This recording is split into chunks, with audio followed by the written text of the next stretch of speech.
తిరుప్పావై 29వ పాసురం యొక్క భావము. ఈ పాసురం తిరుప్పావై వ్రతానికి ఫలశ్రుతి వంటిది. భక్తుడు భగవంతుని సేవలో ఆనందాన్ని వెతకాలని, ఆ బంధం శాశ్వతంగా ఉండాలని, భగవంతుణ్ణి ఏమీ కోరకూడదని గోదాదేవి ఈ పాసురములో బోధిస్తున్నది. ఓ కృష్ణ, వేకుజామునే మేము నీ దగ్గరికి వచ్చి నిన్ను దర్శించి నీ సుందరమైన పాదాలను సేవించడానికి గల కారణం విను. కేవలం పశువులను మేపుకుని బ్రతికే మా గుల్లకులంలో పుట్టిన నీవు మా కులమును మమ్ములను ధన్యులను చేశావు. మేము చేసే చిన్న చిన్న సేవలను నీవు స్వీకరించకుండా ఉండకూడదు. మేము ఈ వ్రతం చేస్తున్నది కేవలం పర అనే వాద్య పరికరం కోసమో లేదా లోకానికి కనిపించే వస్తువుల కోసమో కాదు. అది ఒక నెపం మాత్రమే.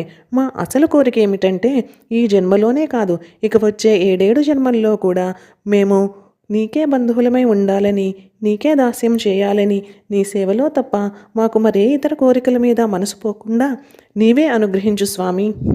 ఈ నోము జగతికి మంగళప్రదము. ఆండాల్ తిరువడిగడే శరణం.